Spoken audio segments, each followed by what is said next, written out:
नमस्कार, city news के नए सेगमेंट न्यूज ऑपरेशन में आपका बहुत बहुत स्वागत है। समाज में होने वाली हर घटना के पीछे एक सच छुपा होता है जिसे बेपर्दा करने की जरूरत है। सिटी न्यूज की एडिटोरियल टीम ने कुछ ऐसी ही कोशिश की है न्यूज ऑपरेशन के जरिए कि हमारे दर्शकों को हम रूबरू करा पाएं उस सच से, और किस तरह से हर घटना के पीछे की सर्जरी कर पाएं, किस तरह से हर घटना के पीछे एक सच छुपा है और उसे कहीं ना कहीं समाज तक ले जाने की जरूरत है। इस हफ्ते हम बात करेंगे शहर से जुड़े ऐसे बुनियादी मुद्दों की जिन्हें लेकर कहीं ना कहीं सुर्खियां भी गर्म है, चर्चाओं का बाजार भी गर्म है, और जिला प्रशासन से लेकर सियासत की मैदान तक के खिलाड़ी कहीं ना कहीं इसमें शामिल हैं, शुमार हैं। जी हां, सबसे पहले हम बात करते हैं खेल के मैदान की। मध्य प्रदेश क्रिकेट एसोसिएशन में एक बार फिर अध्यक्ष की हॉट सीट को लेकर कहीं ना कहीं हॉट न्यूज, हॉट हेडलाइंस देखने सुनने को मिल रही है। जी हां, मध्य प्रदेश क्रिकेट एसोसिएशन के वर्तमान अध्यक्ष और सांसद ज्योतिरादित्य सिंधिया फिर एक बार अपना भाग्य आजमाना चाहते हैं, लेकिन इस बार उनकी राह में 2/3 बहुमत का रोड़ा कहीं ना कहीं सामने है। ऐसे में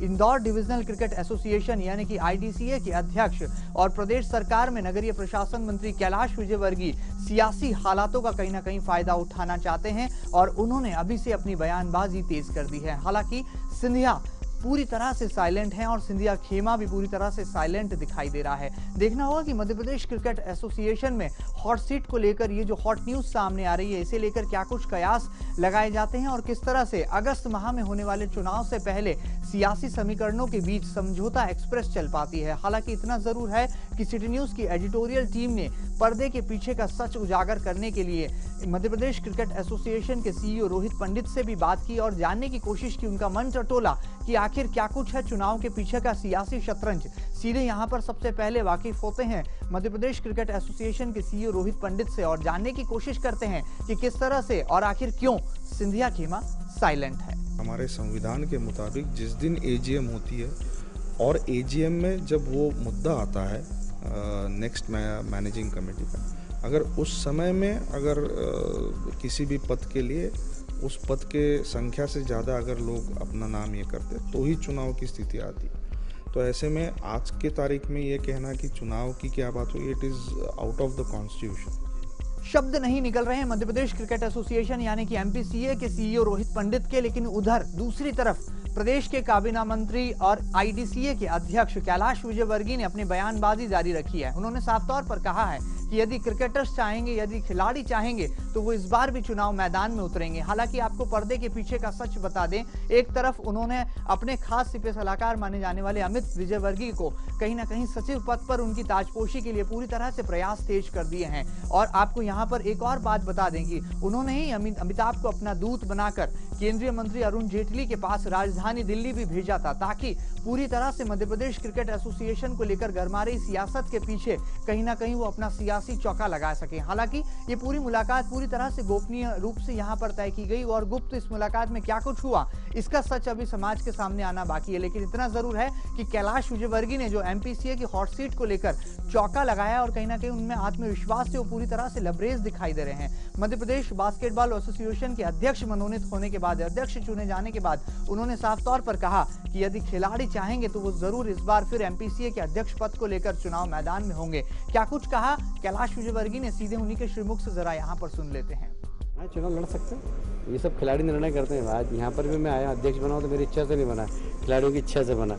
वहाँ पर भी लड़ूंगा तो खिलाड़ियों की इच्छा से। खेल के मैदान में भी सियासी बाजी को कहीं ना कहीं आजमाने से पीछे नहीं है यहाँ पर कैलाश विजयवर्गीय, लेकिन उधर दूसरी तरफ ज्योतिरादित्य सिंधिया फिलहाल कोई भी पॉलिटिकल डायलॉग या कोई स्पोर्टी डायलॉग कहने से कहीं ना कहीं बच रहे हैं। देखना होगा कि 30 तारीख यानी कि 30 जुलाई को इंदौर आने के बाद वो किस तरह से चुनावी चर्चाओं का बाजार गर्म कर पाते हैं और क्या वाकई में खेल की दुनिया में जो समझौता एक्सप्रेस चलाने की कोशिश है दोनों ही खेमे कर रहे हैं। एक और ज्योतिरादित्य सिंधिया के सामने 2/3 बहुमत को साबित करने की चुनौती है, तो वहीं कैलाश विजयवर्गीय अपने खास सिपे सलाहकार अमिताभ विजयवर्गीय को सचिव पद की कुर्सी पर बैठाना चाहते हैं। हालांकि इतना भी जरूर तय है कि समाज के पीछे या इस पूरी घटना के पीछे कहा जाए समाज के लिए जो एक बहुत बड़ा सच है वो यह हो सकता है कि अब मध्य प्रदेश क्रिकेट एसोसिएशन के अध्यक्ष पद पर कोई वरिष्ठ खिलाड़ी या वरिष्ठ क्रिकेटर को कहीं ना कहीं ताजपोशी उनकी करा दी जाए और समझौता एक्सप्रेस भी चल जाए, जिसमें केंद्रीय मंत्री अरुण जेटली को लेकर के जो तमाम गोपनीय मुलाकातों का दौर जारी है वो भी सफल हो जाए और सिंधिया खेमे को भी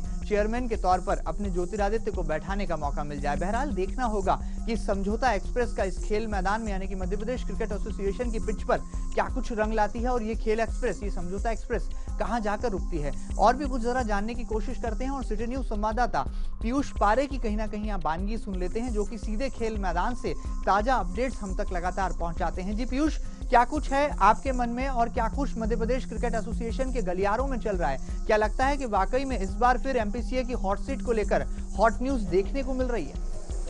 जी हाँ, बिल्कुल। एमपीसी के गलियारों में चुनावी हलचलें तेज हैं। एक और अगर बात की जाए मौजूदा अध्यक्ष ज्योतिरादित्य सिंधिया की, तो उनके सामने दो तिहाई बहुमत के साथ कुर्सी बचाने की चुनौती है। तो वहीं मंत्री यानी कि कैलाश विजयवर्गीय के खास माने जाने वाले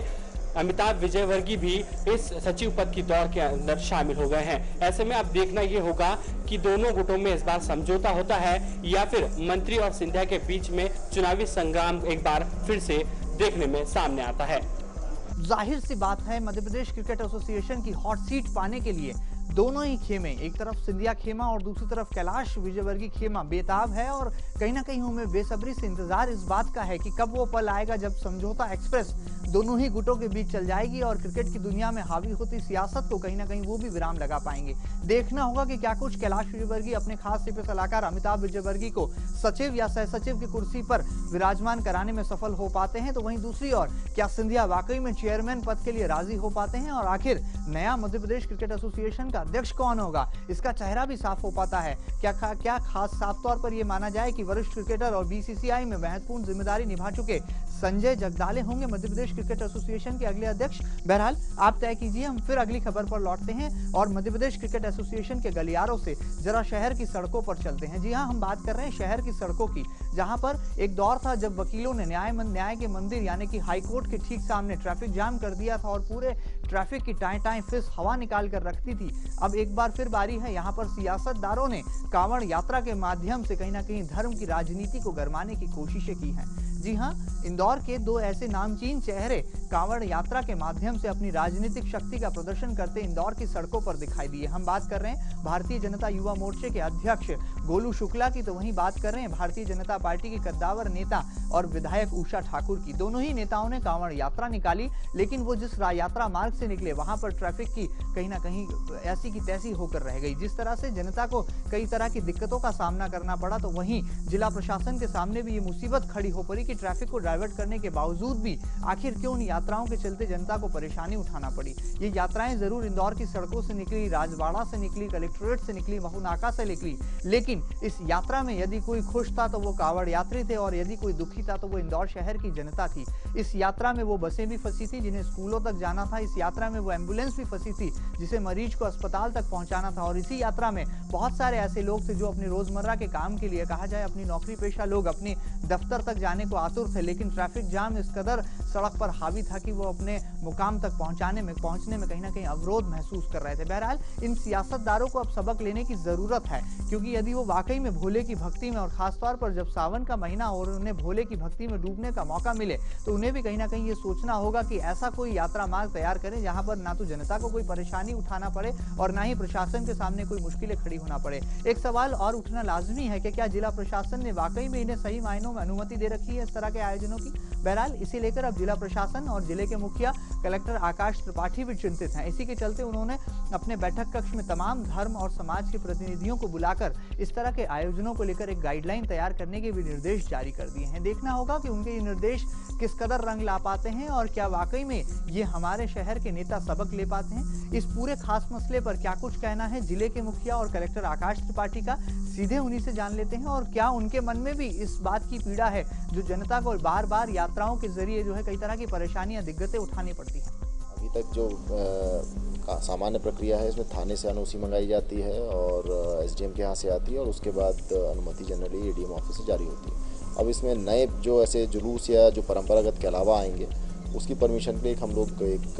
कमेटी रहेगी जिसमें मैं भी रहूँगा, डीआई साहब भी रहेंगे और उस कमेटी एक ऑर्डर पारित करके ही कोई को जोड़ सकेगी या उनको मना कर सकेगी। नहीं, देखिए हमेशा एडीएम कार्यालय से यहाँ पे परमिशंस होती रही है और एसडीएम और थाने से जो एनओसीज आती हैं थ्रू सीएसपी और वो उसके बाद ही होती हैं उसमें। इसमें एक जो समस्या आती है, एक तो फोर्स की भी कमी है कहीं ना कहीं। एक सुझाव जो आया उसको भी हम लोग इस ड्राफ्ट वाले प्रस्ताव में ले रहे हैं कि कुछ ट्रैफिक वार्डन्स के रूप में कुछ लोगों की ली जाए और उसका व्यय जो है वो आयोजनकर्ता वहन करे। ये भी चीज़ एक प्रस्ताव में आई भी है, उसको हम लोग जोड़ भी रहे हैं इसमें। और निश्चित रूप से SDM CSP भी उस चीज़ को लागू उनको करना चाहिए, लेकिन अब जैसा एक बार सहमति बन के कोई कॉमन जो एक मॉडल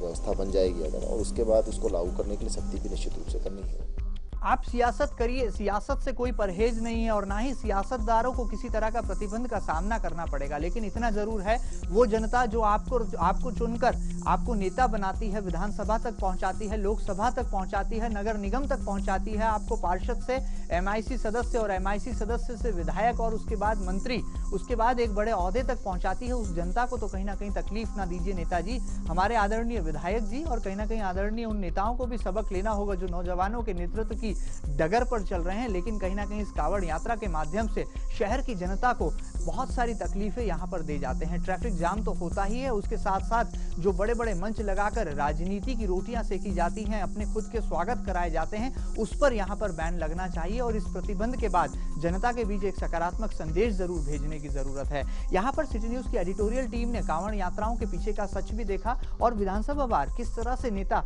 इस पूरे धार्मिक आयोजन के पीछे अपना राजनीतिक शक्ति प्रदर्शन भी कर लेते हैं वो भी जाना। जरा इस पूरे आयोजन के पीछे की क्या कुछ सियासत रहती है और किस तरह से जनता के बाद जिला प्रशासन को भी मुश्किलों का सामना करना पड़ता है। सिटी न्यूज संवाददाता शार्दुल राठौर की बानगी सुन लेते हैं और इन नेताओं को कब मिलेगा आखिर सबक, इस सवाल का यहाँ पर जवाब जान लेते हैं।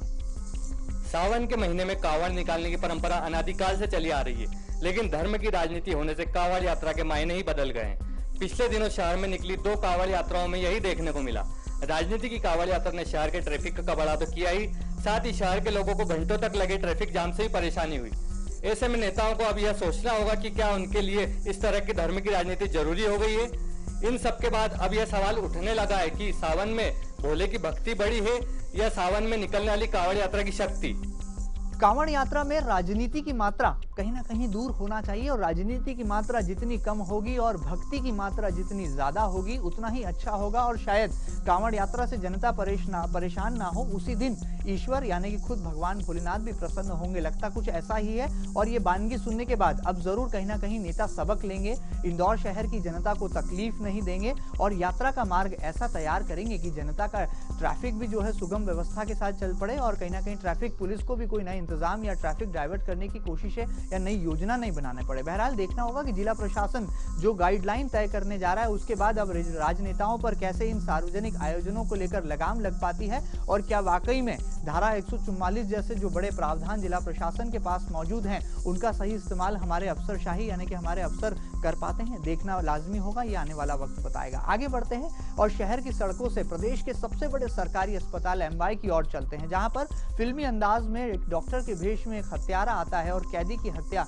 गोली मारकर कर जाता है और सुरक्षा इंतजामों पर खड़ा हो जाता है एक सवालिया निशान। जी हाँ, ये बहुत बड़ा सवाल है क्योंकि प्रदेश का सबसे बड़ा सरकारी अस्पताल MY और वहां पर एक कैदी भी सुरक्षित नहीं है, तो यहाँ पर लाजमी है कि कोई मरीज आखिर कैसे सुरक्षित होगा। एक पुलिस चौकी भी यहाँ पर तैनात है जहाँ पर पुलिस जवान अपनी हाजिरी भरते हैं, उसके बावजूद हत्यारा तड़के सुबह यहाँ पर आता है और सीधे वार्ड में घुसकर फायरिंग कर देता है। हालांकि उसे मारना किसी और कैदी होता है और हत्या किसी और कैदी की हो जाती है, लेकिन इस पूरी घटना के बाद, इस पूरी वारदात के बाद इंदौर की पुलिस पर भी सवाल खड़े होने लगते हैं, सुरक्षा व्यवस्था पर सवाल खड़े होने लगते हैं और इस पूरी घटना के बाद कहीं ना कहीं MY अस्पताल की सुरक्षा व्यवस्था की पोल खुलकर रख जाती है। बहरहाल इस घटना ने हमें सोचने पर जरूर मजबूर कर दिया है और इस घटना के बाद अब लगता है कि पुलिस महकमा भी सबक लेगा और वो जेल प्रशासन जो कि पुलिस जवानों को, जेल प्रहरियों को यहाँ पर कैदियों के साथ भेजता है, वो कैदी जो विचाराधीन है, वो कैदी जो जेल में बंद हैं, लेकिन उनके स्वास्थ्य लाभ के लिए उन्हें MY अस्पताल चिकित्सा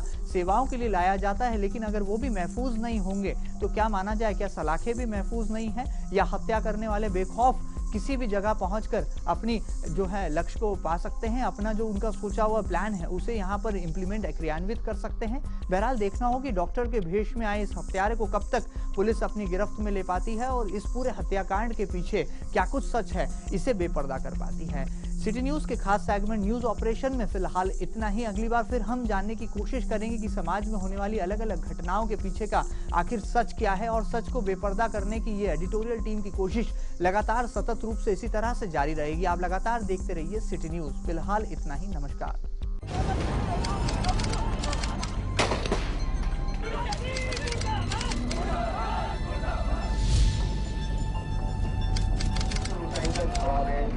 Thank you.